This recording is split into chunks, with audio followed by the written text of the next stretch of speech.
Man, first off, hold on. Let me start this off with Nina. You take a shower yet? Don't lie. Don't lie to us, bro. Don't do that. No, Jay. Oh no, get down. Get down. You need to be, ma'am. 110 Well, degrees. No, ma'am. Absolutely not. She said I washed my face. She's like, look, I'm at least presentable. Okay, I'm presentable. I'm at least presentable.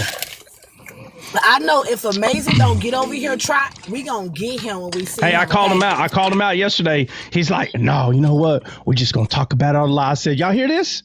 We're gonna talk about it on the live. Not even gonna come. Not even gonna show. He gonna be arguing. Listen, let me tell you what Amazing does. He's like, all right, I'm ready. We gonna descale it today. Everything's all good. And he gets this chime on his phone. So and so is live. And he's like, ooh, I do want to argue with them about something. He can't help it. And then he goes over there and somebody will send a live and he's like, man, I need 5 more minutes to help this brother out. Hold on. Let me let this brother know that what he's saying is not right. Hold on. And he never comes. Happens every time. All right, Ariel, what's up, man? Ariel on time, man. The boy's on time today. Ariel, what's up, man? Good morning, brother. How are you doing? How old are you, bro? I'm 39. Okay, nice. And he's from Florida. I thought this dude was from Israel or something the other day. I was like, man, we got somebody from Israel up in this mug. Oh, he's one of us, Nina. I thought it was from Israel too. Yeah. Yeah, Ariel. So yesterday, Ariel came on Jay White's live, and I seen a comment that he made. Now I don't know Ariel ever. I don't think I've ever. Ariel, have we ever spoken? I don't think we have. No. And he's like, hey, man, I don't remember how he put it, but he's like, hey, man, where's all the Bible talk? Because we're over there giving each other a hard time. And he's like, where's all the Bible talk? He's like, man, I want to know what's up with this Jesus Messiah thing. So I was like, oh, OK, well, all right, that's fair. I said, well, tomorrow morning we could talk about, because I can't talk about it right now because, I was in the pool with the snake in the pool last night at freaking 9 o'clock. Then I had to run and go get Whataburger for the heifer so she can graze. You got to let your heifer graze every once in a while. You hear me? Yeah, you had a water moccasin in the pool? Well, so you know what a noodle is? A pool noodle? Yeah. All right. So we have things similar to that, like in the pool.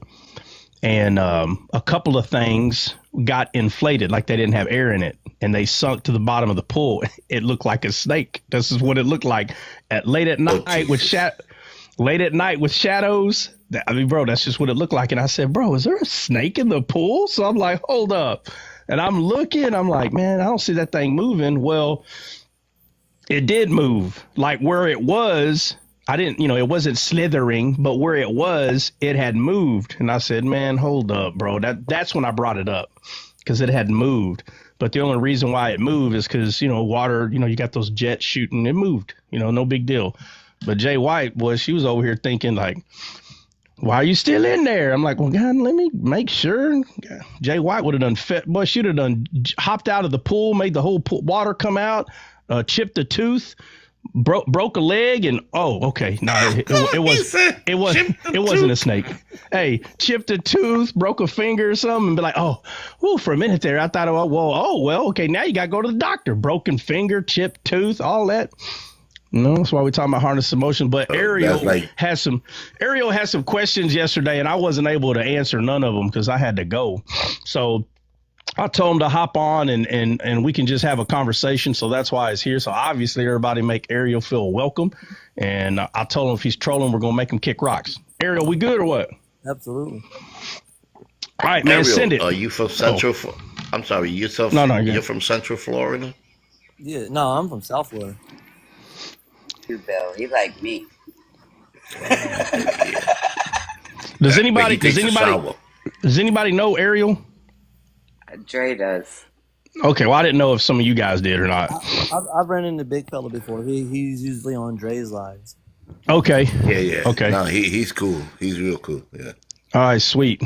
All right, Ariel, what you got, man? Let's go. My thing is, the one thing I want to know is like, Why? How do we know that Jesus is the Messiah if he's supposed to come back, or another Messiah is supposed to come back after him? That's one of my questions. Yeah. So are you, what religious brand are you from, sir? I'm a Chabadnik. I go to a Chabad synagogue. Okay. So, so y'all believe that, the Messiah is coming, right? Yeah, we're waiting on the Messiah.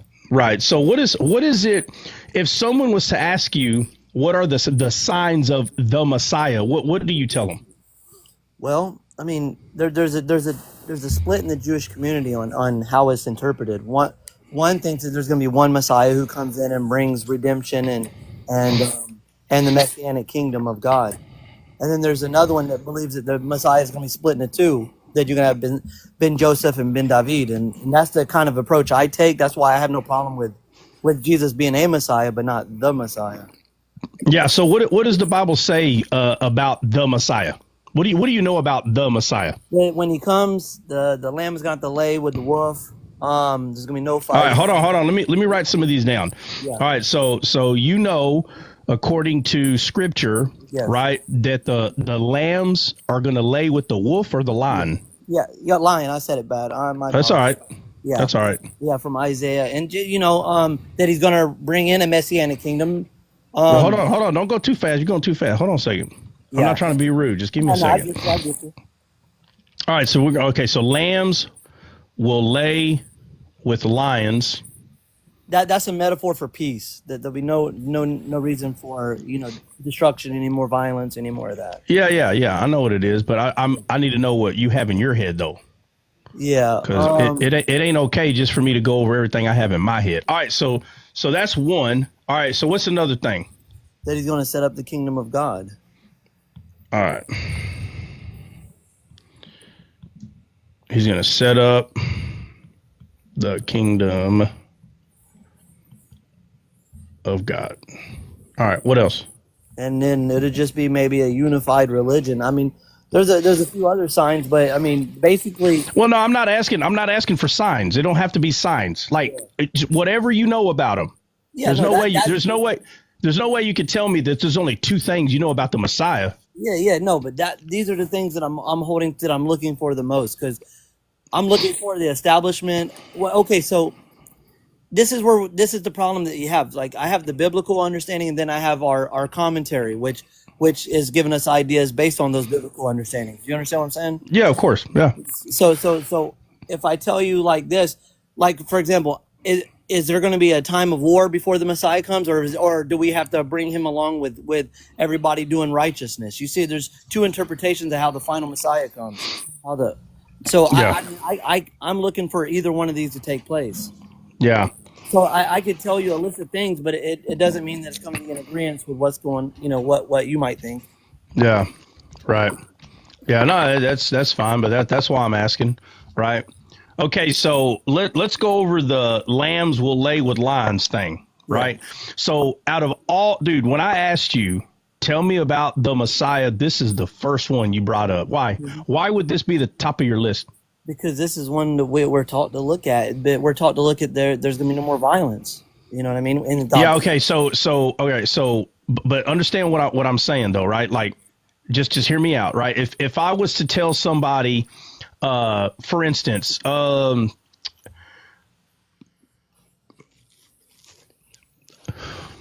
like when well, sometimes okay. So how long you been on TikTok, bro? Because there's certain words you can't say, right? Yeah. I keep catching up with this. Yeah. All right. So just listen. I'm going to try to explain something. I just don't want to say certain words. So, okay, all of us on the panel, we're all adults, mm-hmm. right? And the opposite of us, they're little bitty humans, mm-hmm. right?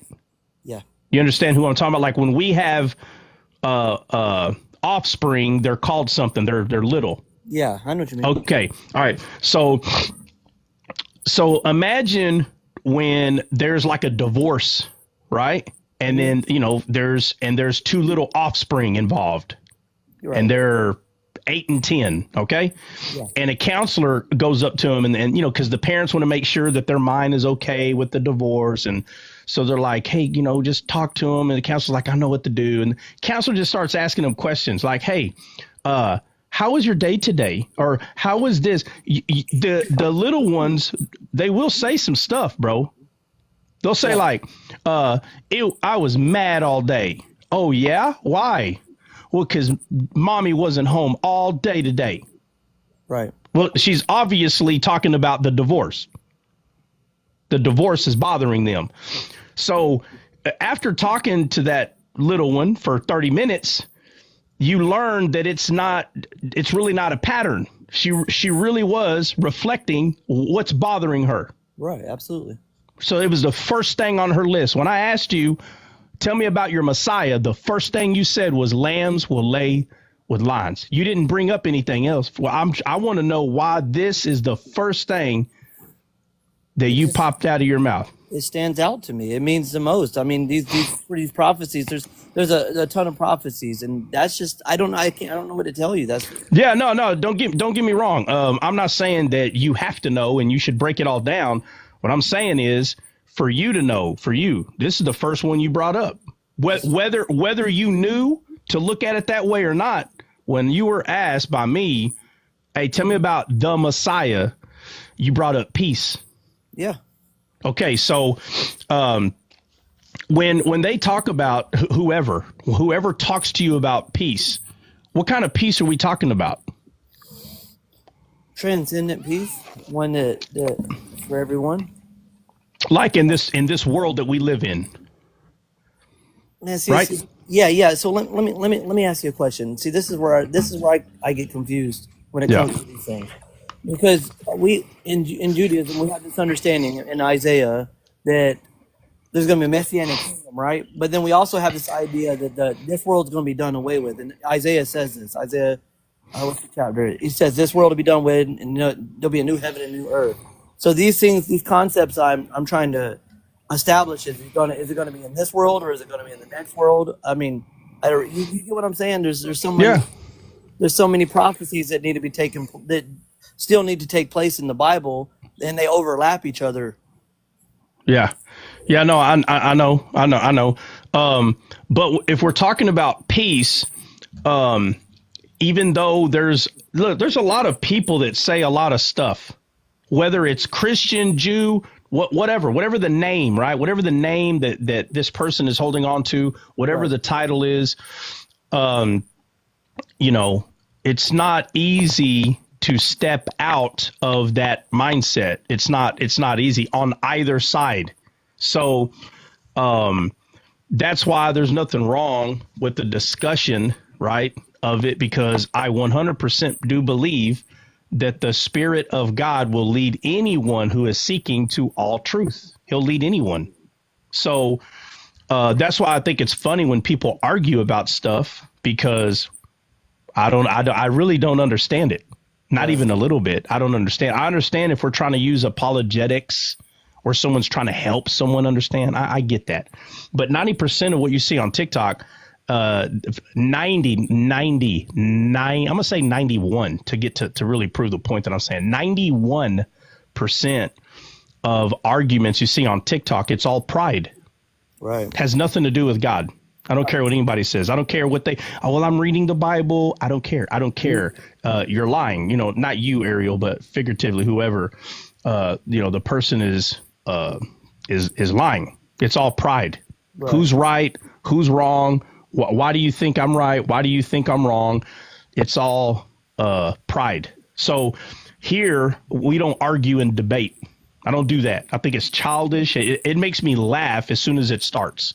I can't take the person serious anymore. Right. I just can't, because they're so caught up in their physical body. They're so caught up in it. They can't see further than the tip of their nose, because that's where they're at. They're right there in that moment. Nothing else is happening. Nothing else is going on. Right. So, but I'm not trying to keep harping on this. But I think it's very important that when I asked you, tell me about the Messiah, you bring up peace. I'm gonna Right. I'm gonna give you another level of my understanding. Originally, when I first started doing, and this is long ago, not before TikTok, I used to study the New Testament to try to defend ourselves against Christians and stuff like that. The more I read about it, that's how I got. I'm actually really well versed in the New Testament. But what I'm trying to figure out is if Jesus, that's how I come to think that Jesus as a Messiah, but not the Messiah Yeah. because of that. So what I'm trying to figure out is how do we know for sure that this is the same Messiah that's going to be coming in the future, like a lot of the Christians believe? And why? And my other question was, like I asked you last night, why does he have to be divine? Why does that have to be God? Why can't it just be a messenger of God that God has sent, a king that he puts in his place, like David, or like like Saul, how Saul was established? Right. Ariel, shalom What's up? alaikum, Shalom Aki. aleichem. What's going on? Nothing. Just I'm talking to these guys. Yeah, this is my brother right here. Try it. This my road dog. We're one in hypostasis. You stupid dude. Dude's an idiot, bro. This We're my one, big bro we're right one in here. hypostasis. This dude, bro. I tell you, hey, he goes straight to the jugular. So we're not talking about Catholics today. Oh, but we are. Hey, Dre, Like, we're the two left feet of Allah, right? That's right. oh my God, bro. Two left feet, two right arms. Okay. Yeah. So, all right. So let me write this down real quick. I should have wrote it down. All right. So why? Okay. So is the question why? Okay. When you say why does he have to be divine? Yes. Right. It's kind of like, why do you believe he is? Why do you think he is? Like, why does he have to be? Why do we have to talk about this one? So in the Old Testament, I'll throw something out there. Okay. So is it possible? I'm just asking possible. I'm not saying it's a fact, but is it possible that when the Bible was written, in some weird way, it was a blueprint for the Messiah to read? Is that possible? For him to read himself? Yeah, himself. I mean, I'm gonna say yeah because of Luke. What is it? Luke 4, where he reads from himself in Isaiah. Right. So, well, I mean, there he did read it, but Yeah. do you think that was the only time he ever read it? No, I think he would have had to learn it just like we all do. We go to yeshiva and learn it. Yeah. Right. All right. So if he's divine, if he's divine, if that's true, then he had a part of putting this thing together, the scriptures. Right. Right. So a lot of questions would always be starting off with if it's true, and what you'll come to find out, there's a whole lot of ifs, but not a lot of truths according to a lot of people. But there's a lot of ifs, and that's fine because everyone has an opportunity. So nobody is forced. So the question would be, is anyone forced to learn about God? Does God force people to learn about him? No. No. So like when a little one is born, the parents try their best to show them God. They try their best, right? Yeah. Right. But there has to be a point where this little one has to make a decision for themselves to either want to know that God, believe the God. They have to want to do it at some point because it can't be forced on them by parents. Right. Right. So if someone is taught something about God from the parents over and over and over and over, this is one area where some people have a problem. That it's hard for others to believe that little one that is growing up actually knows who God is or not, because everything's been force fed down their throat. Right. So it's kind of like, where's the choice? And that goes for every religion, every one of them. I don't care which one it is. But individually, figuratively, you still have to make a choice to get to know this God, period. So If the only thing that a person is doing is regurgitating everything that mommy and daddy taught them, then where's this idea that you, or not you, Ariel, but figuratively, where's the idea that you, the person, understands who God is or even communicates with them? Where's this idea that that's even true? If all the person is doing is regurgitating what they've been told. So it comes to a point where it's like a person individually is calling out and saying, hey, what's true, what's not true? If this person is or was the Messiah, okay, but why does the person have to be divine? Like, why are we going? So like for you, it'd be, not only is that not the Messiah, now we're making this person divine. So that's a double thing now. There's two. So it's not just the Messiah. Oh, it's divine, this being. So, you know, if someone's already disagreeing with Jesus being the Messiah, and you tell someone, oh, not only that, he's divine, you just double lost the person. You just double lost. They're not just a little lost, they're double lost, because, you know, what now? Like, what else are you going to say about this person? So it can catch someone off guard. It can catch them off track, because it's just too much all at one time. And I get that. So I'll throw one thing at you starting off, and we'll just use David. Okay. And so this is the reason that I was asking, if it's true that Jesus is the Messiah, and not only that, but he's divine. If that is true, he had a part in putting the scriptures together, right? I would assume, yes. Yeah, right. Because there's only one divine being in the world. There's only one divine, right? There's only one. There's not 25 divines out there, and we just know one of them. Like, it's just one.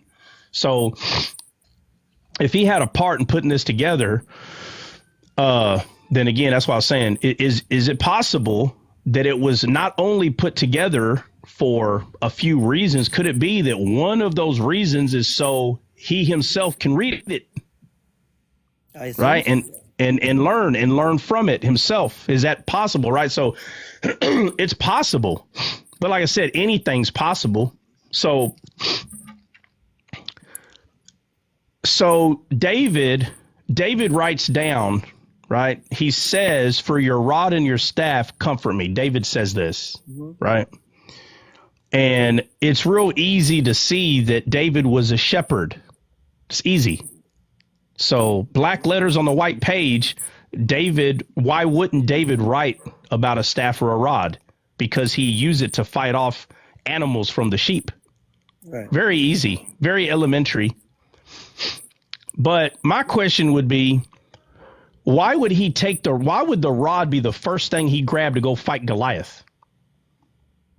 I don't know. Right. Well, I'm not asking you to answer. I'm just, it's a thought. So if these things are written down and they were inspired by God, for God's sakes, they're inspired by God.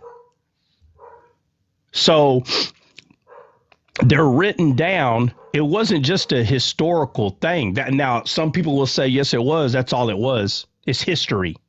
They only wrote down what they saw. They saw David take the rod, so they wrote it down. Fine. We can say that. Or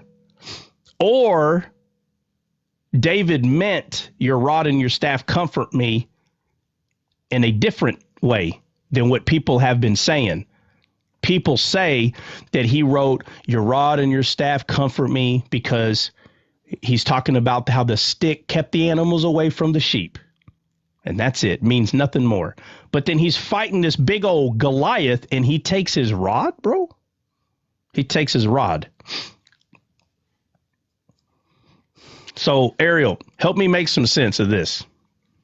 Where's the wolves and the bears and the lions? If he grabbed his rod to go fight Goliath, what animal is he coming against? So we'll say, oh, well, he was a Gentile, so he was a dog. Okay. How come he didn't use the rod to hit Goliath then? You understand what I'm asking, Ariel? I get the top level, but I don't know what you're saying pragmatically. What are you trying to say? Well, what I'm trying to say is not something that is going to come out in 5 seconds. So I'm asking you, show me, help me understand why David would take his rod, because this story was inspired by God. For when people saw this happen, they wrote everything down. It's just so weird that we see these people, these humans, doing very weird things. I'm going to be completely honest with you. And I've been to war, so I've stood before men that were combating against me. I can tell you this right now. If I had a rod next to me and I saw the pew pews coming, Bubba, I'm not taking the rod with me.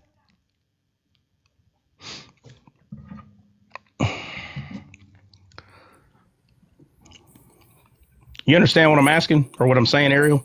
Yeah, I see where you're going. Why did he bring it? What was the Right. So, but I'm asking you, if you were to go fight Goliath, would the first thing you grab, would it be your rod, bro? Never that. No. Why not? But why not? Because it's not the kind of weapon you defend yourself with. Okay. So, but we all, right. But we all trust David. Yeah. So he either took it for a reason or he took it for no reason. So if someone goes, well, it was his favorite rod, he didn't want to lose it. Wouldn't it have been more safe in the tent? Right. He couldn't have told somebody, hey, hold this. It was given to me from my father. Hold my rod. No, he took it with him, bro. Now, in scripture, does it tell us that David hit Goliath with the rod?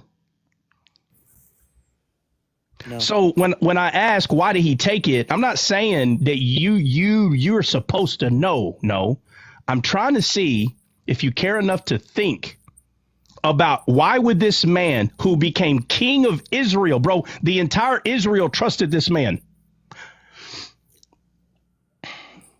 Now, obviously, he made some decisions that were imperfect, but that's irrelevant. I haven't met a person who hasn't, not me. Now, if anybody here has met someone that's perfect, please bring him here. I need to meet this person. OK, but I've never met one. So David 100% was not perfect. He made all kinds of crazy mistakes and choices. But overall, the people trusted this man. So if everybody's trusting this man, I'm going to pay real close attention to why. Why is everybody trusting this dude right here? And the story starts showing us why. One of the reasons, would you say, Ariel, that everybody trusted David is because he defeated Goliath? Would you say that was one of the reasons? Absolutely. Okay, so then that means that is one of the most significant stories regarding David and his life, right? Yeah.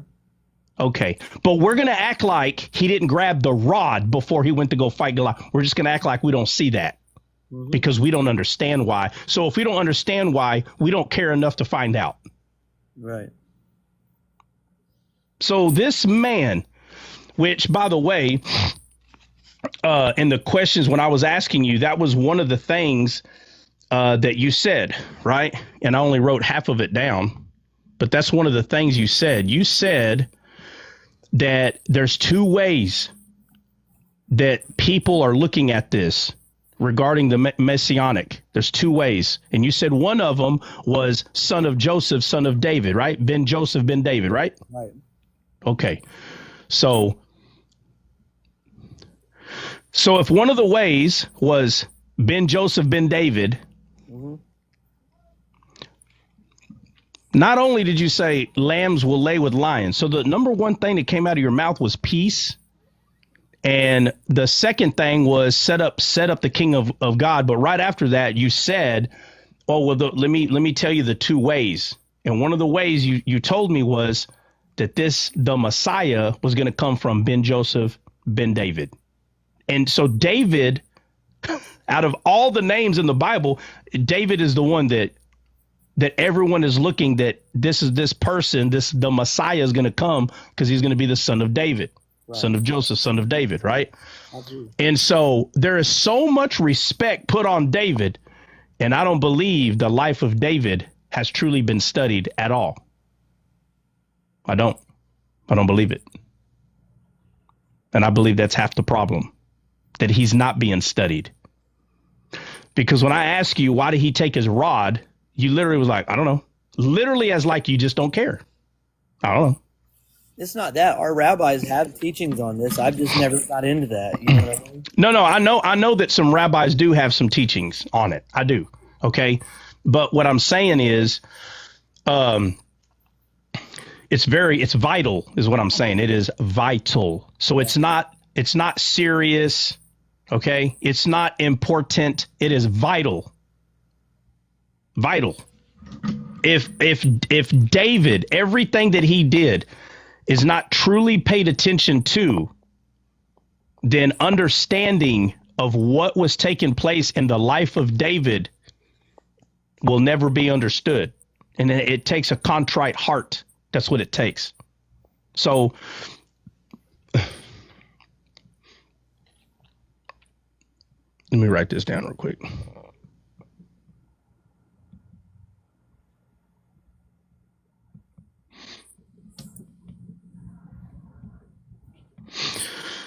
All right, and David's name means beloved or love in English, right? Yeah. Yeah.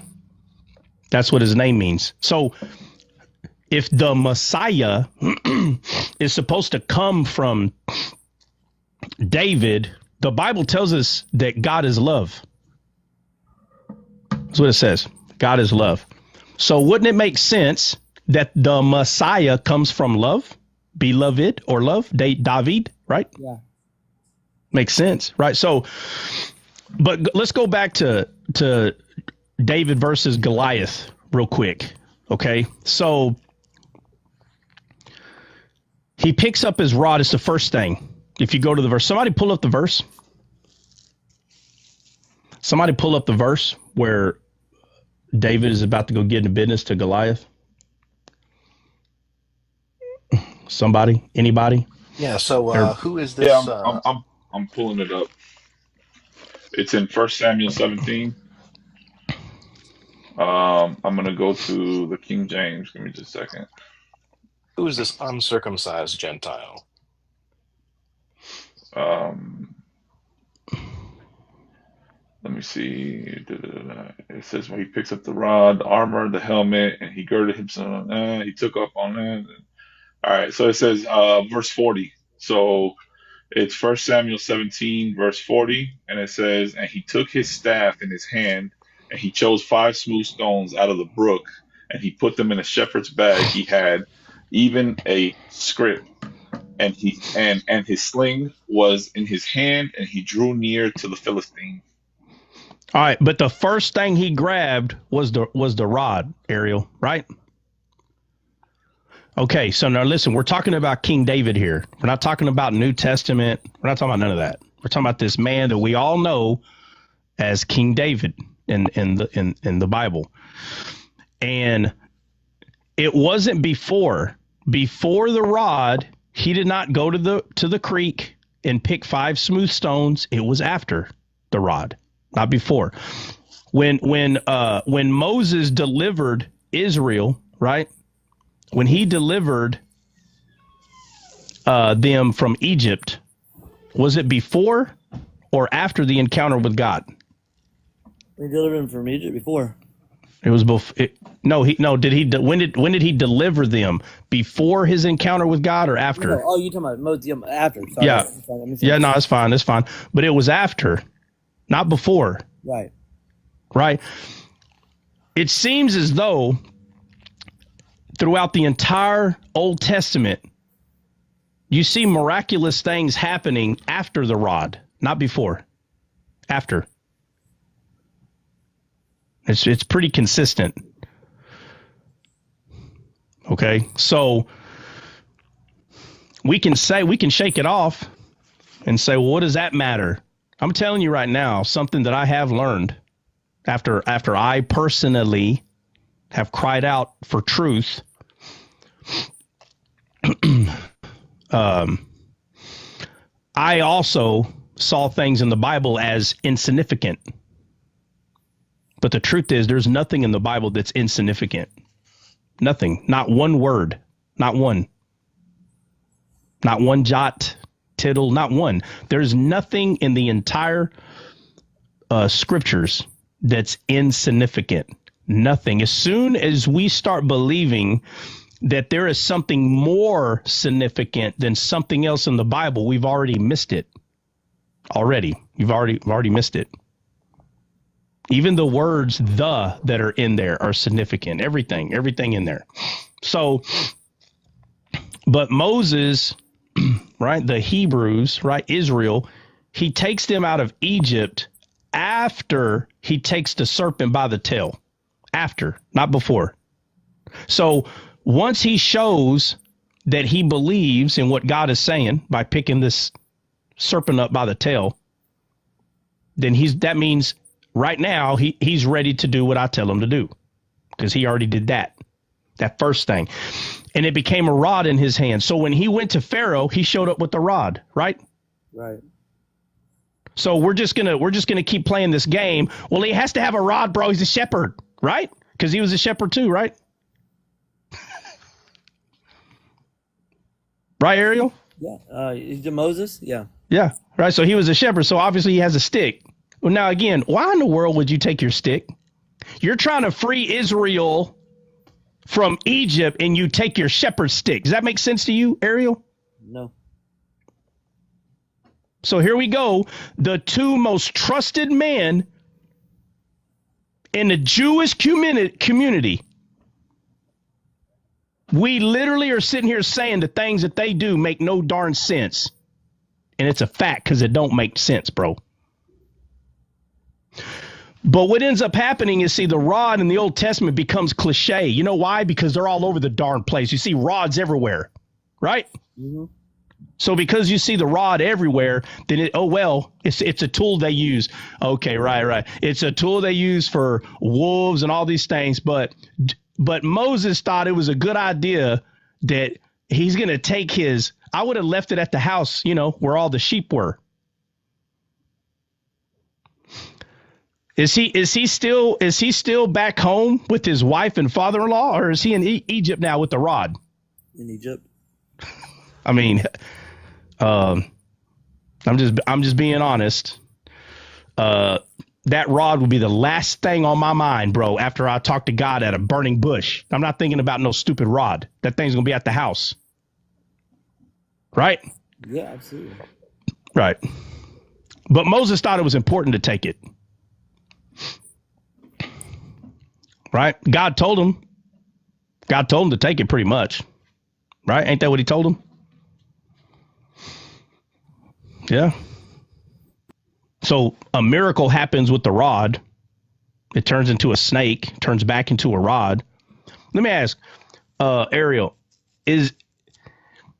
even though it's the same stick, even though it was the same stick, so is this Gandalf? Is Moses Gandalf now? He's got like a power crystal on his stick, and he's like a sorcerer? No, definitely not. Right. So out of all the ways that he could have told Moses to go and free the people, why do you have to give him a stick? I don't know. No. He used it a lot. Huh? He used it a lot. He definitely used it a lot. He used it a lot. So we can either sit here, right, and we can say, oh, my God, what does it matter? Okay, so when someone says something like that, what does it matter? My friend, they're not reading the Bible with their heart. They're reading it with their head. Their head. Ari, you think there's a difference between a head knowledge and a heart knowledge? You think there's a difference, or is it the same?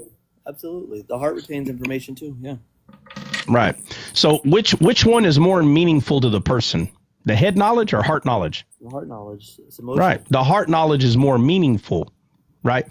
So when someone throws off this idea, oh, the rod, whatever, the rod, then it's not a heart knowledge to them. It's a head knowledge, meaning they know the story. They just know it. But they don't know the story with their heart. They know it with their head. If they know it with their heart, they would not pawn it off as nothing. It would mean something to them. But the thing is, what does it mean? What does it mean? that people are having encounters, and for whatever reason, the rod is important. Now, we know story of Moses happened before David, but where did David get the idea to believe in the rod? Is it just because he was a shepherd? That's it? No, maybe it was a knowledge that was among the Jews of that time, the Israelites. Well, of course, because he heard the stories of Moses and the rod. Yeah, because not to interrupt you, but in Jewish thought, it does represent authority. It does represent God's divine judgment. It represents a lot of things in Jewish thought. The rod. I see. Yeah, when you started drawing the conclusion, it started making sense. Do what? I said when you started drawing the conclusion, it started making sense from things we had learned in yeshiva and other places like that.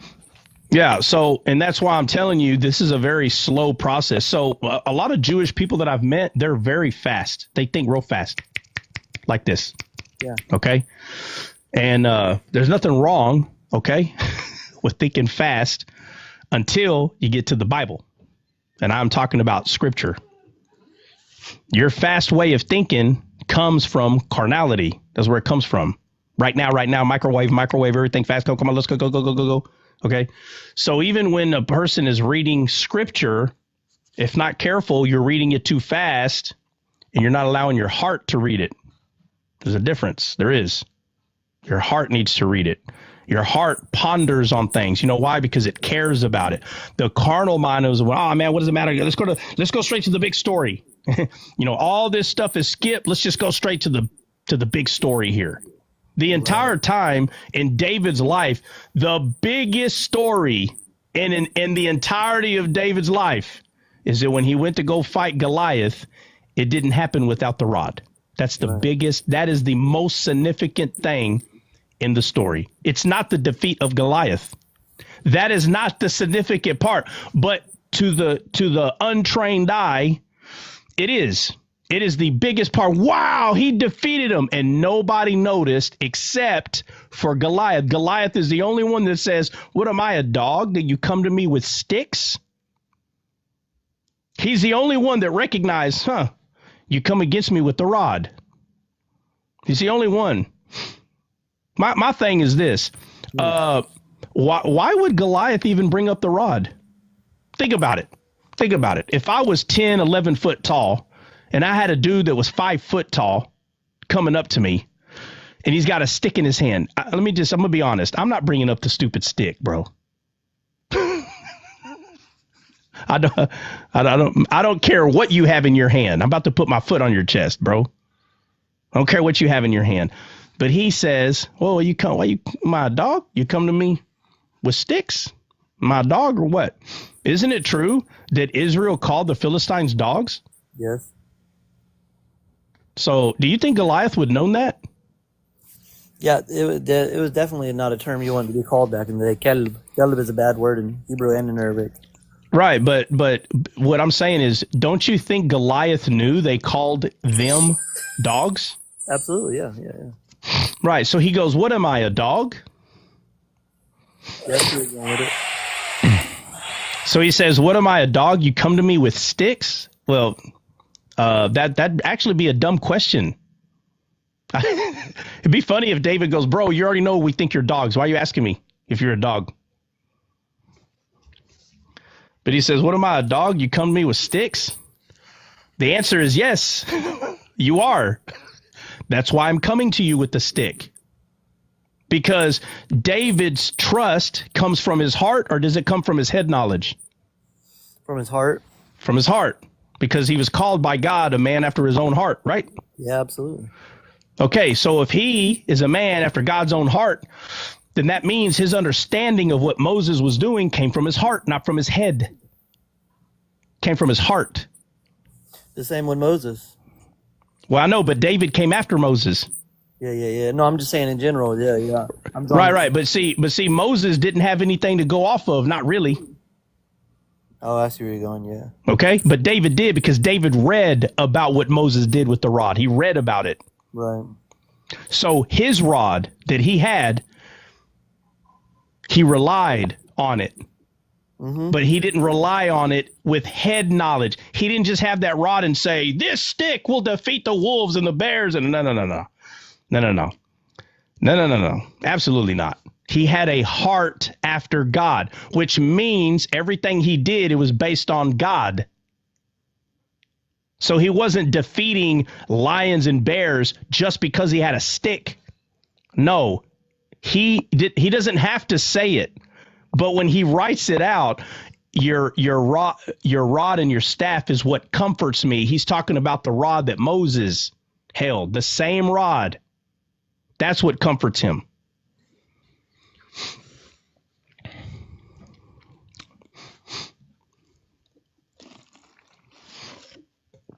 You with me, Ariel? You got a phone call or what? No, I'm here. Okay. I'm letting you roll with it. Yeah. So would you say that David understood that the rod that Moses carried was more than just a rod? Absolutely.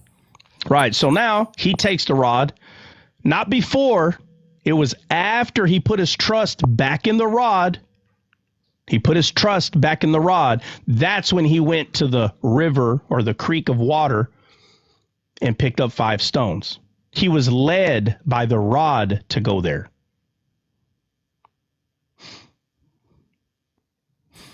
The Bible does not tell us that he went to the creek, put 5 stones in his bread basket, and then went and grabbed his rod. No, it was after he grabbed it. So he put his trust back in God, because for a minute there, the king King Saul was starting to be further away from God. He was trusting in his own armor, and he tried to put that on David. And for a second there, David was tempted to wear it. Right? Absolutely. Right? So he was tempted to use his physical body to defeat Goliath. Right. But then he went back to his heart, to the truth that he knows that's in him. And he's like, no. He put his trust back in God. He put his trust back in God. But right now, his trust in God is in the form of a rod. Absolutely. It's a reminder. Well, it's either a reminder or it's the thing that has the power. So if we say it's just a reminder, then now the rod has no power then, or authority. So it's more than a reminder. It is the actual authority of God. Absolutely. Right. But then you have to, it begs the question, what gives us, I mean, aside from God giving it power, what is it? Does it have a special nature? Do you understand what I'm saying? Is it, what makes it so special? Is God's power anointing something? Is there something upon it? Right. That is the question. What is making this thing have all this power? That's, matter of fact, that is the entirety of what I'm saying. What is causing this rod to have power? If we simply say, oh, because God hit it with a lightning bolt, I'm telling you right now, that's not enough. Right. There's more. God's Spirit is upon the staff itself?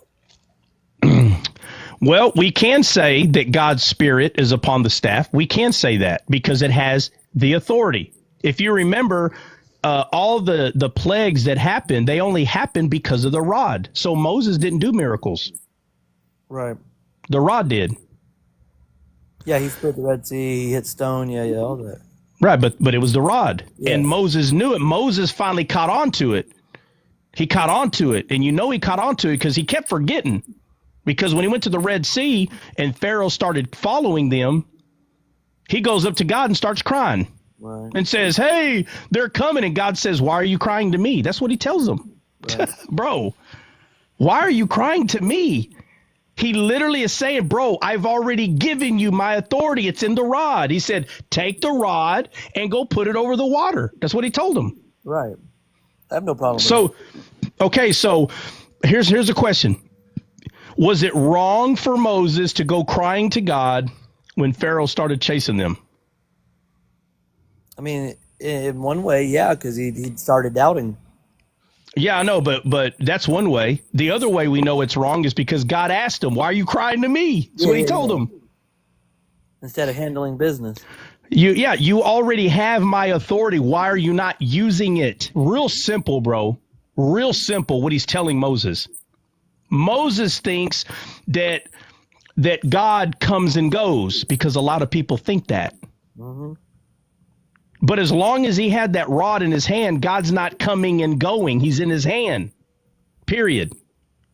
So every time something bad happens, Moses goes and cries to God. He still don't get it. He still don't get it, bro. So you see him starting to get it, though, because at some point Joshua's down fighting a battle. But before the battle happens, Moses tells Joshua, hey, listen, before the battle, I'm going to go on this mountain, bro, and I'm going to lift up the rod. And when he did that, they started winning the battle. But he got tired. Right. He got tired. And when the rod started going down, they started losing the battle.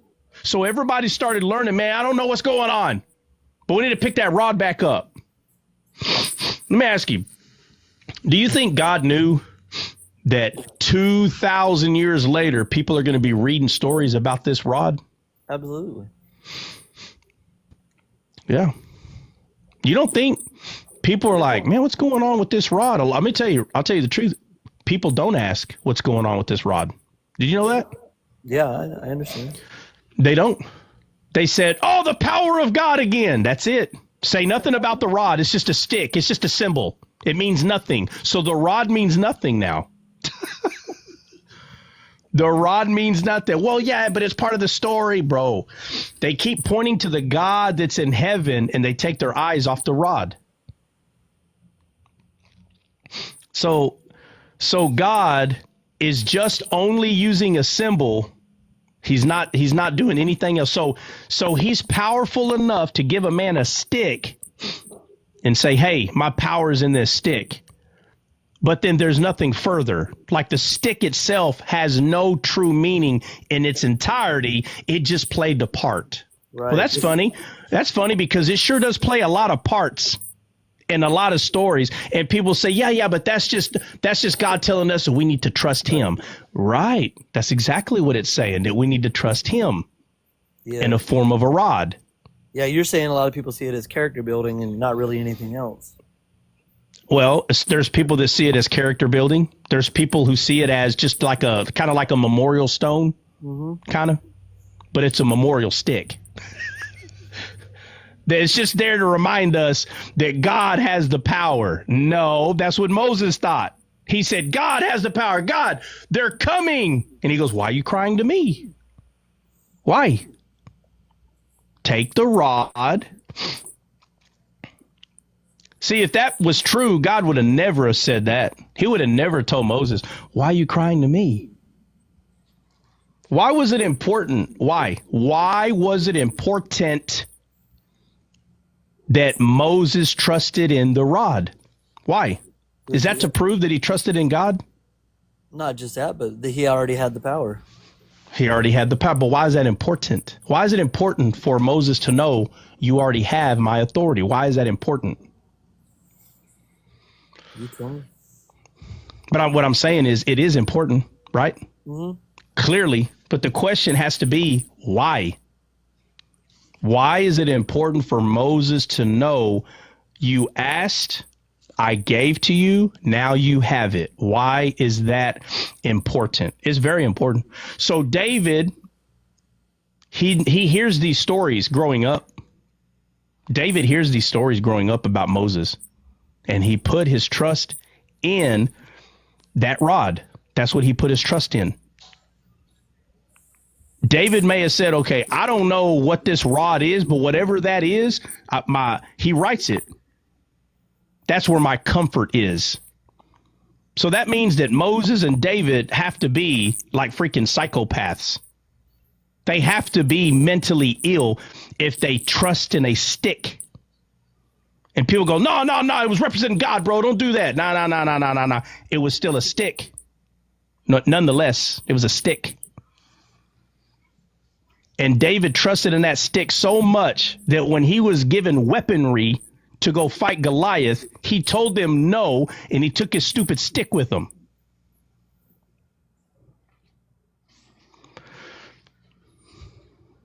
And when he put his trust back in the authority of God, God led him to a stream of water where he picked up 5 smooth stones because of the stick.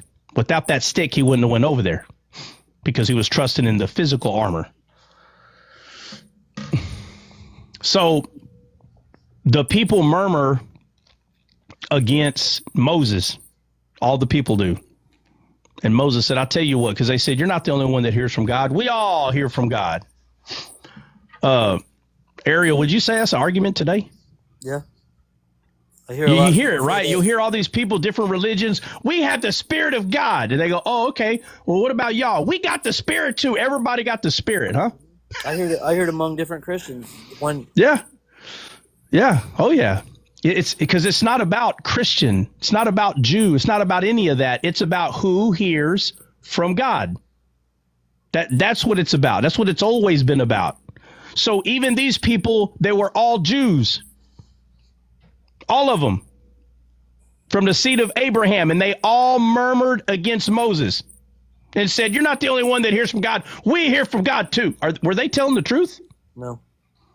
No, they weren't. Why is it that people are this way? Right? What makes a person want to go tell people that they hear from God and they're not hearing from God? Ego. It's a lot. Ego is definitely is one of it, right? Because we're able to open the scripture and read it. So if I'm able to open and read it, then I interpret it because I read it. And so everybody reads it, everybody interprets it. But from the very beginning, when the rod was given, the only one that had authority was the one that had the rod. That was it. So these people are murmuring against Moses. And Moses said, I'll tell you what, everybody give me their standard. Give me your staff. And it tells us that in the morning, Aaron's rod budded almonds. That's what it said. Yeah. Right? So God used a rod again just because he wants people to know he's God. But the rod has no significant meaning. It's just a stick. God was just using it so we can, because they had to know who was in charge. So God made a stick grow almonds, and he did it, for just so those people could see. It means after this story, it means nothing anymore. The rod means nothing after this story. That's what people want you to believe, that it meant nothing after the story. So we see that Aaron was the high priest. So the high priest had the authority of God. The high priest did. Right. So nobody else's rod budded almonds. You know what that means? That means all their rods were just sticks. Yeah, but he used his to choose him as a high priest, yeah. Well, it wasn't just to choose him as a high priest. Right. It wasn't. Aaron was already speaking for Moses. Already. Right. He was already in that position already. But the point is, everybody said that God speaks to them. That's what they're saying. God doesn't only speak to y'all. Right. He just proved it through him. Right. But he proved the one that has the rod. That's where God is speaking from right there. Right. The one that has the rod. But I thought they all had rods. Right. They all got rods. We're talking about the rod of God, though. There's only one rod of God. There's not 100 rod of gods. There's only one. So if Moses' rod, the physical stick, if that rod got lost, broken, whatever, there's no more rod of God because it has to be the one that Moses carried. No. Because I promise you, the rod that David was carrying was not the same rod that Moses had. No. It was a different stick.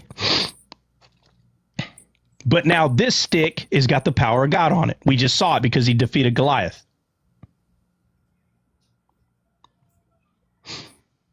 So it's a different physical stick, but yet it's the same authority. But he wouldn't have the authority unless he believed in the rod, because he wrote your I find comfort, your staff and your rod, they comfort me. That kind of sounds like a crazy man. If a man told me that a staff and rod gave him comfort, something's wrong with this dude. Today, if someone told me today they're walking around with a stick, put a wig on that stick, put some fake eyes on there, and be like, oh, this rod comforts me. A freaking weirdo, bro. Wouldn't you agree or no? Absolutely, yeah. Okay, but the people we trust the most, Moses and David, they carried a rod around like they're freaking, like their toy. Like their little He-Man. They carry it around everywhere they go. Because they trust in it. This rod. You know, the story, you got Jacob, right? Jacob marries Rebecca and Rachel, right? Mm-hmm. And his father-in-law, Latham, right? Yeah. And he's taking care of Latham's cattle. And basically, he makes up this deal. He's like, check it out, man. I'm going to continue to take care of your cattle, but I got to get paid something. He says, check it out. Jacob says, I'll take all the spotted ones, and you take all the solid color. So while Jacob's taking care of them, every time that a heifer calved, it was important to know, is it spotted or solid? So he can learn to, because he separated. He put all the spotted in one and all the colored in another. And if he let all of them roam together, it's not hard. You just separate them again. The spotted over here and the solid over there, right? Yeah. But it says, the Bible tells us, it says that when the stronger animals came, that he took rods and put it in the water trough when they drank. Did you know that? Yeah. Yeah. So all of a sudden we're going back to rods again.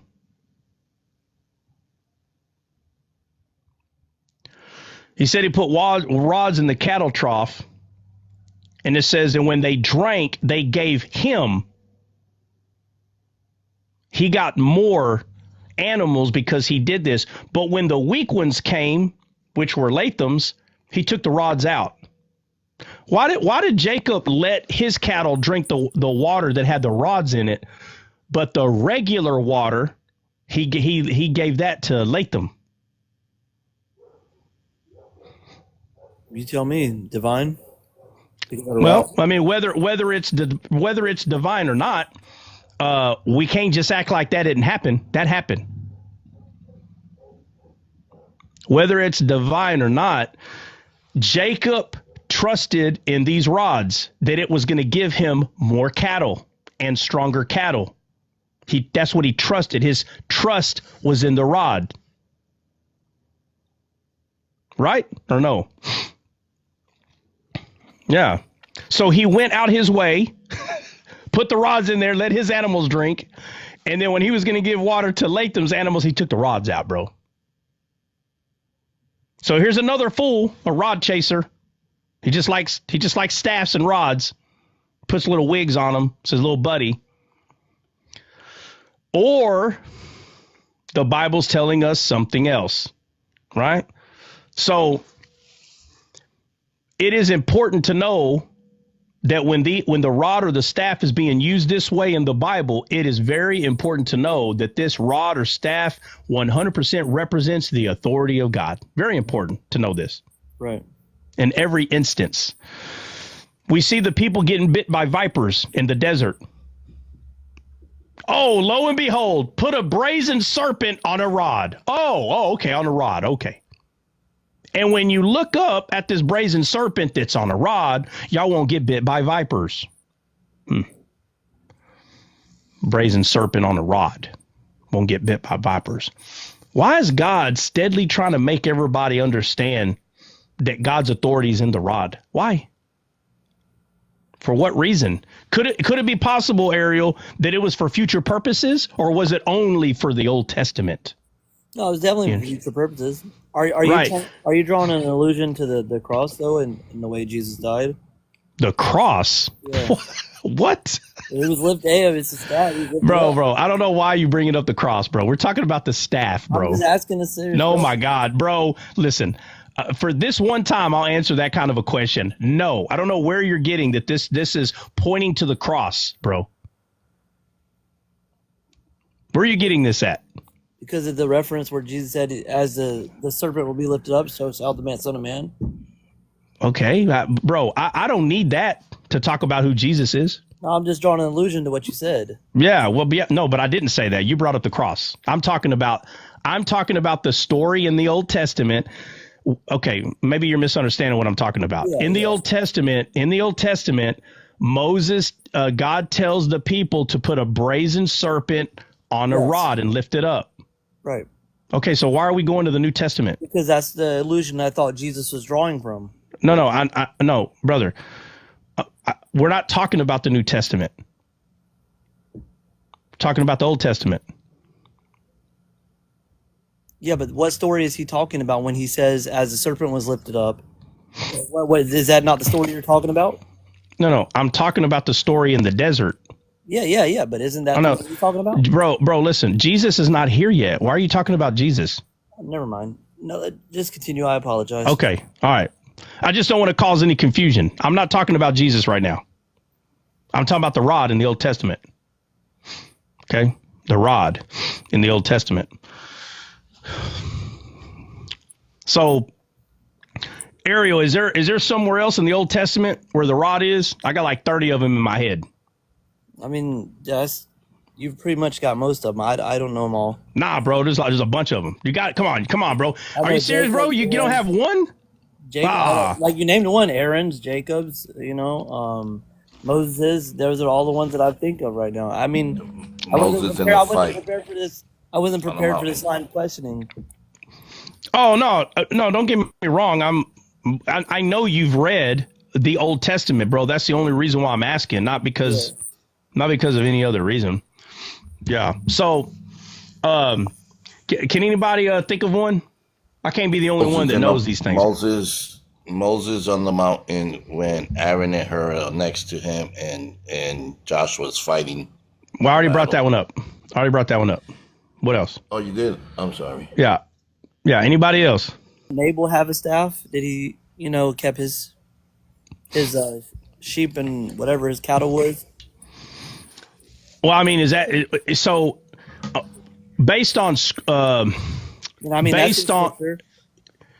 based on scripture, and I am referring to just what I know. There's other writings that say things, but I'm saying based on what you would say a Christian has. Okay, based on that Old Testament that the Christian has. Okay, based on those stories, where do we see where a rod plays a significant role? No, whoever go ahead, Dre. No, go ahead. You got it. Whoever spares the rod but hates the child. Is that in Proverbs? Right? Yeah, but I'm talking about someone actually carrying a physical stick in the Old Testament. Yeah, carrying. Yeah, someone carrying one.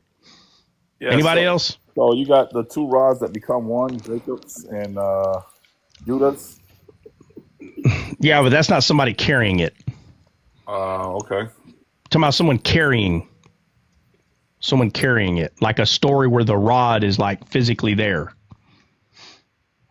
Nobody can't think of one. It includes when he threw into the bit of water. We can use that because the interpretation is both stick and tree. So yeah, we can use that. That's fair. So are you saying like shepherds? Shepherds carried rods. Yeah, no, I'm saying a story where Bill just brought one up. So, Ariel, you remember where Moses is in the desert and he goes and cries to God again because there were bitter water. They couldn't drink it. Right, yes. Now, wouldn't you say he should have known? Like, he should have known there was something that had to happen, but he went crying to God again. Right, absolutely, yeah. Right. So he goes crying to God, and it says that God showed him a tree. Now, that word for tree can be interpreted both tree or stick or staff or rod.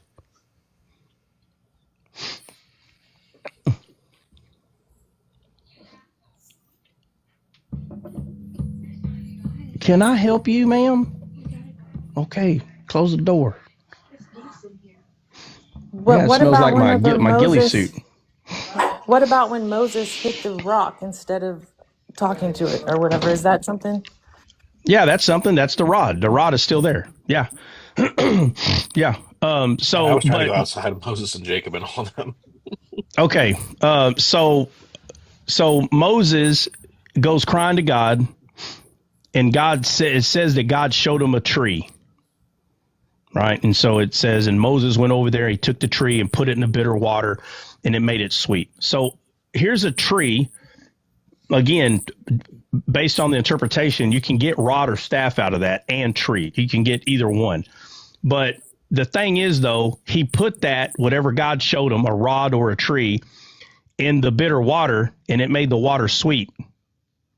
Why is God like, it looks like God is just tempting, like kind of tempting these people to be irritated all the time, because instead of him just snapping his fingers, it has to be done through a rod or a tree. Again. Right? Yeah. All right, I think we brought up enough of them. Okay, Ariel, go ahead and bring up what you were saying about Jesus. We can go to the New Testament. That's fine. I just wanted to make sure that everybody understood. Yeah, it's irrelevant. I thought you were going somewhere. I was drawing a conclusion from the things you were saying, man. No, it's fine. I just wanted to go through this a little bit more. I don't want you to think that we can't go to the New Testament. We just wasn't talking about the New Testament. Okay, so let's go to the verse that you brought up. All right, somebody go to the verse that Ariel brought up real quick.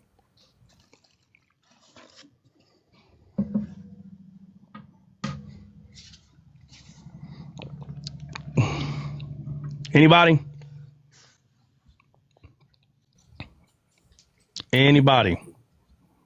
My God, the panel's full. Ain't everybody on their phone or what? Looking it up, guys. Okay. What do you need? I'm sorry.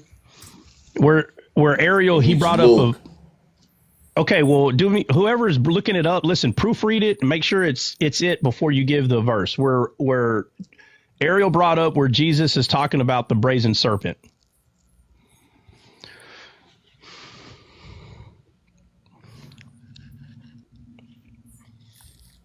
Right, Ariel, ain't that what you're talking about?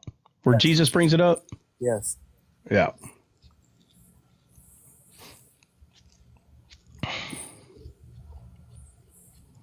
Yeah, but if you find it irrelevant, then it's no reason to chase it. Go after it. Well, no, I don't, whether it's irrelevant or not, which I think you're the one that said it could be irrelevant. I didn't use that word. What? Yeah, I did. Yeah, I got it. John 12:32. And if I be lifted up from the earth, will draw all men unto me. No, Ariel said something about the brazen serpent, though. Yeah, he says, as the serpent was lifted up, so shall the Son of Man be. John 3:14. Somebody read John 3:14. I got you. Yeah, I don't know these verses by their name. I just remember them. I don't know like where no, it's fine. Okay, John 3:14.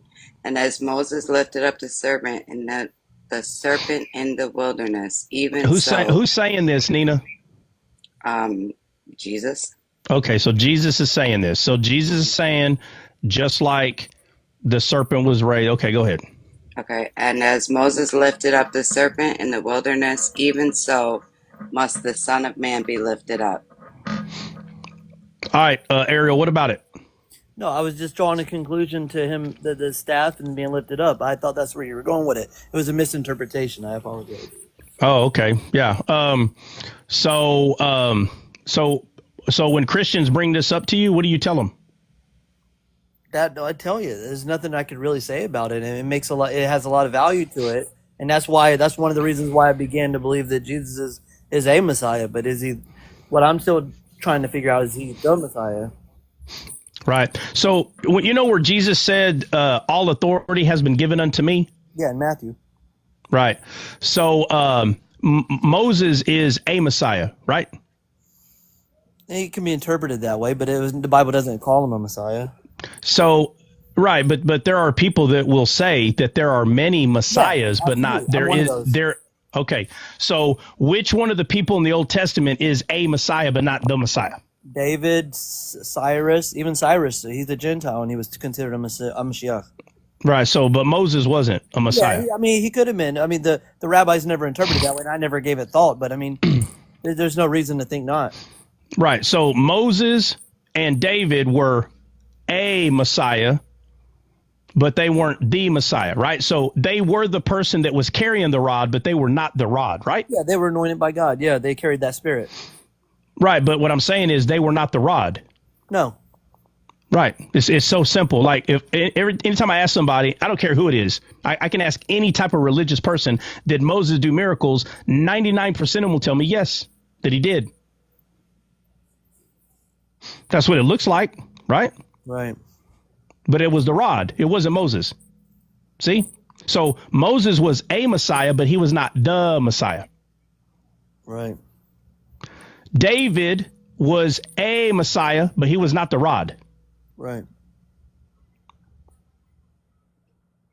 Aaron was a high priest, but he was not the high priest. Right. Right. When Jesus came, he said, all authority was given unto me. Did Jesus carry a stick? No. Why not? I mean, he could have. I don't know. It did. No, well, the Bible, nowhere does it tell us that he carried one like that, like David. There's no miraculous stories with him holding a rod over stuff and using a rod, bro. Yeah. Ariel, look at the chat, Ariel. Write that down or screenshot it. What, the Zohar? All right, yeah. Well, yeah, now I'm going to say that. No, I think you got a phone call. Sorry, I was taking a screenshot of the picture. My bad. You're fine. Now, Dre draws a great conclusion here, because in Kabbalah, they interpret a lot of these things you're saying. A lot of what you're saying in Judaism would be considered Kabbalistic teachings. That the majority of the people who have these same assumptions or draw these same conclusions are Kabbalistic in nature. Like you see some of these teachings by Abu Lafia and other great rabbis that were Kabbalists. Yeah, but what's your point of saying that? No, I'm just saying that when they do deeper. Okay, so the Kabbalists are known for doing much deeper interpretations. I'll make it easier. Yeah, go ahead. I'll make it easier. The thing about it is, when people criticize how we view the Bible and how we are able to see shadows, it's very Jewish in nature, because the Kabbalistic people, like the Kabbalah, they do a lot of this stuff. So I think what Ariel's trying to say is that it's not far-fetched. Like when people say, "Oh my God, Trot is a mystic," or he's making, that's not true. Like nobody in these scales are mystic. This is very Jewish way of looking at the Bible. Very Jewish way. Yeah. There 100%. There is some among the Kabbalists that believe there is a Trinity already in Judaism. Yeah. Well, so it is, and I'm going to say this, okay? I believe 100% that when Paul went to the synagogues and started debating with Jews about who this man was or could have been or whatever, I believe he shared shadows with them 100%. And so they started looking into it a lot, and they started writing stuff down. I believe that 100%. So, but again, that understanding did not come to Paul the Apostle until after Jesus, not before. Right. You understand? I hear you. So Jesus said, all authority was given unto me. That's what he said. Right. Right. But for some reason, it was him that was doing the miracle, not a stick. Right. So if we say that he was a Messiah, he'd have to have a stick, and he didn't have one. Right. That's because he is the rod of God, him. May I ask a question based on what you're saying? Of course. Okay. Let me ask you this. Go ahead. Did you already have this question? You've been waiting for me to get to this point? No, the things you're saying are Go making ahead. all these conclusions. Go ahead. Okay, so when you say that, you say he's the Messiah, right? But by definition, if there's going to be another Messiah coming, or even if Jesus is coming a second time, wouldn't that make two Messiahs? Well, hold on. Or then Before there we would get be to a hold on, Messiah and hold a on, Messiah. hold on a second. Before we get to that, you do agree that Jesus committed, or do you even believe that Jesus was conducting miracles when he was here, or no? Yeah. I'm telling you. Okay. This is the reason All I'm right. believing him. Yeah. So my question to you is, how come he didn't need a staff? Because, like you said, authority was given to him. Okay, but authority was given to Moses. The authority was given to David, but it was in the form of a stick. How come, if authority was given to him, how come it wasn't in the form of a stick? I think the authority, like you said, I think the staff represented the authority. I think that's why we went to that. No, but I'm asking you a question. How come God used a physical stick that everybody could see that a Messiah was holding, but when it came to this man, he didn't give him a physical stick? You tell me, because he's the Messiah. I mean, I guess because he's the rod. Well, yeah, that's what I'm telling you. I'm telling you he is the rod. Yeah. So why would the Messiah need to look like a Messiah? Why? Well, my thing is he's not. No, hold on, Ariel. Answer my question. Why would the Messiah have to look like a Messiah? Or would he have to look different? If it's the Messiah, can the Messiah be misrepresented as a Messiah?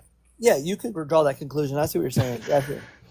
No, but answer my question. Listen, the Messiah, listen to what I'm asking you. Is God going to allow the Messiah to look like a Messiah? I assume that his no, I don't believe that. No. Okay, all right. So just to be clear, he's going to make sure that the Messiah sticks out. Right. Okay. All right. So what were you saying? No, you said what I was going to say. That's what I was going to say. All right. So when Jesus came, he said, all authority was given unto me. So people will say, what do you mean? Moses had the authority. David, that's funny because they all use the same kind of authority. It's in a rod. Right. Which means they were using Jesus the whole time. Okay. I can see where you're going at. Yeah. Because he's always been the authority of God. Always. Timeless. There's no time on the Messiah. The Messiah. There's no time. To us, there's time. But to him, there's no time. Right. And that's just the rod. The entire Old Testament does this, of referring to a very specific person that was to come. Mm-hmm.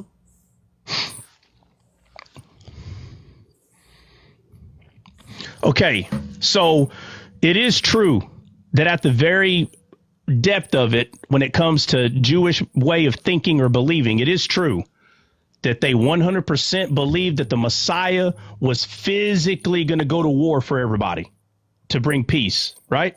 Yeah, Armageddon. This is not a new thought. These people 100% believed when the Messiah comes, he's going to bring peace. So when the birth of Jesus happened, they said there were people watching over the flock. And it said an angel appeared and said, behold, and the angel started speaking to these. Matter of fact, somebody go to it. Luke 2, maybe.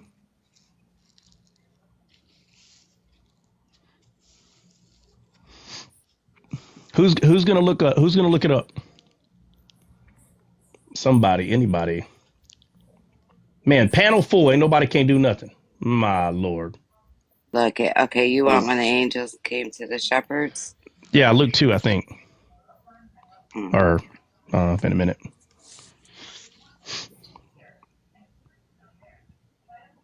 Okay. Luke 2, verse 8. And there was in the same country shepherds abiding in a field, keeping watch over their flock by night.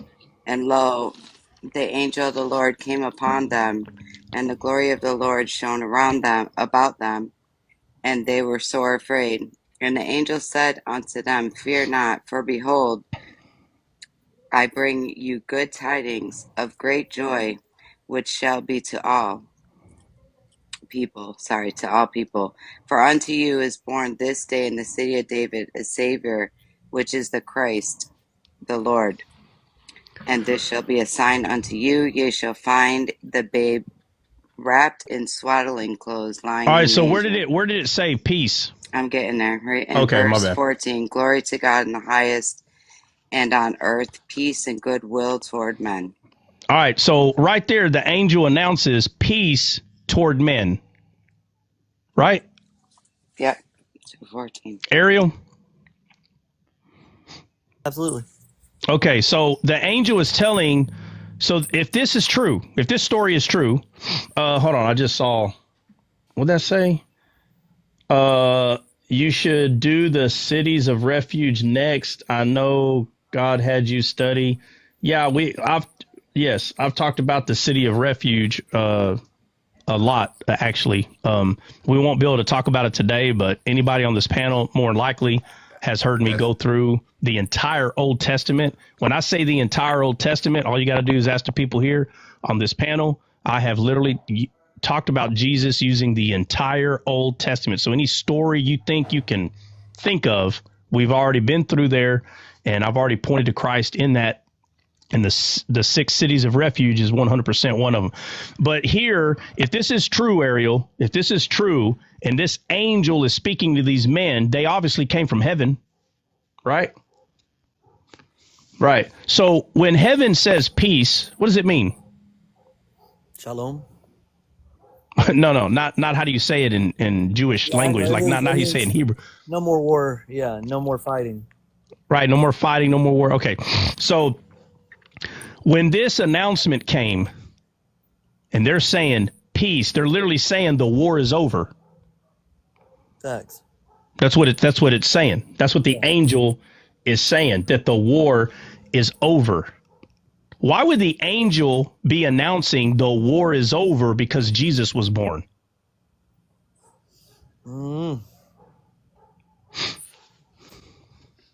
Because that's what he said. He said peace between men. Listen, the peace that God is talking about is the peace that was needed from the beginning. It's not talking about physical wars of this world. That's not what it's talking about. God is not concerned about that. He's concerned that Adam and Eve's spirit died and they need to be redeemed. Mankind needs to be redeemed. Wouldn't you say he's more concerned about that, or is he more concerned about everybody shooting each other in this stupid world? No, definitely he's definitely bringing. Okay, so this is the kind of peace that it's referring to. It's not talking about peace in this fallen world. It's talking about peace between man and God now because of the Messiah.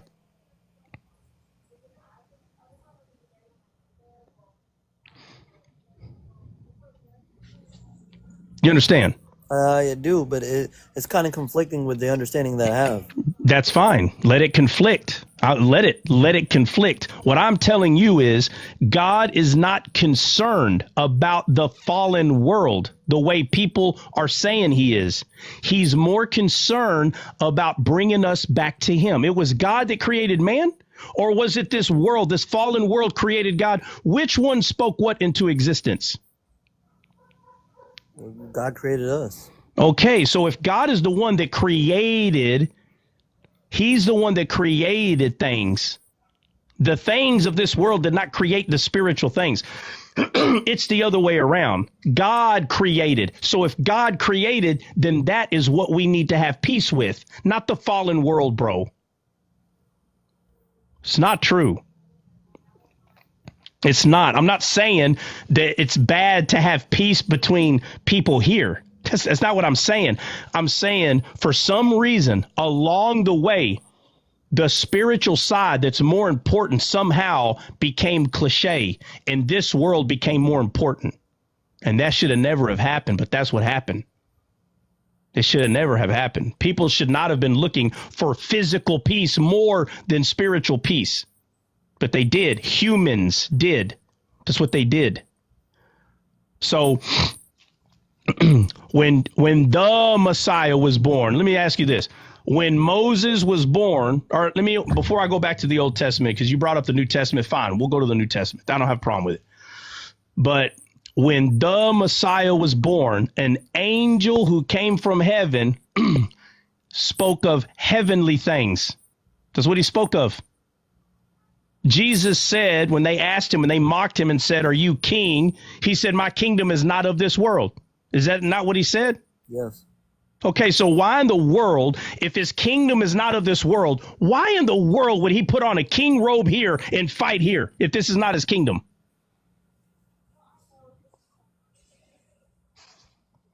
Why is he more concerned about the other world? Why? Are you talking about the world to come? No, I'm not talking about, I don't even want to use those words. The verse when Jesus said, "My kingdom is not of this world." What world is he saying is his kingdom? From heaven, from the heavenly, from the. It's heavenly. Yeah.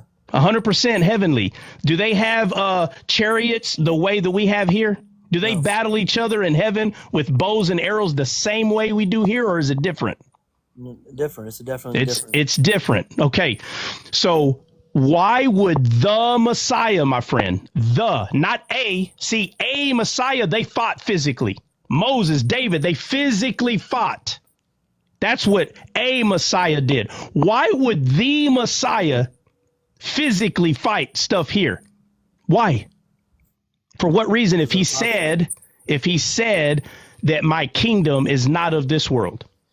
It's not that he was going to fight. It's that he was going to bring peace on this world too, though. You do expect that, don't you? Again, but it starts in the spirit, though. It doesn't start. Peace does not come. Let me ask you this. Does the peace of God, does it come from this world?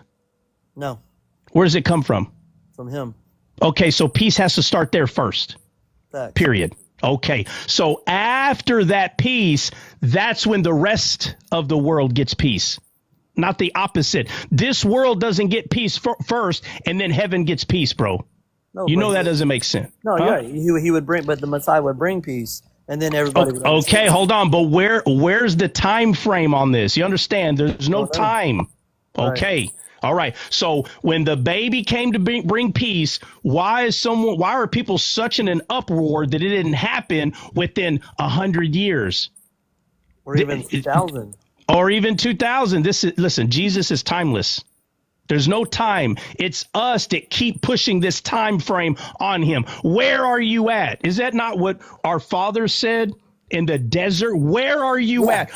Okay, so why is it that they are expecting that it needs to happen in front of their eyes? Why? Well, see, that's what I'm expecting. See, that's what you're. See, I'm not expecting. That's why I don't have a problem with Jesus being Ben Yosef. I have a problem. What I want is the Mashiach that's promised in the Bible that's going to come and bring that peace upon the planet, and there's no more war. That's who I'm expecting. That's what I'm expecting. Right. But what I'm telling you is the war is over. That's what I'm trying to tell you. In a spiritual sense. Okay, but that's what I'm talking about right now. We can get to. So look, guys, listen. It's 9:30. When I say I got to go, I'm not kidding. So Ariel, we're not done with the conversation. No. Go write you some notes. Write you some questions. All right, go talk to your rabbis and say, hey, I need y'all to give me some questions for this dude or whatever you got to do. OK, and then we'll go over. We're not done and we'll pick back up where we are. I wrote some notes down so I can kind of remind myself where we were.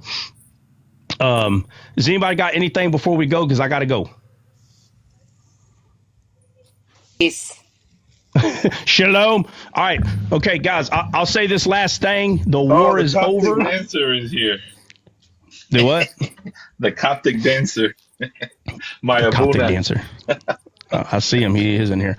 Okay. Anyway, guys, I got to go. I'm sorry I got to hop off, but there's too much And I'm not even kidding when I say there's too much that I got to do, not even joking around.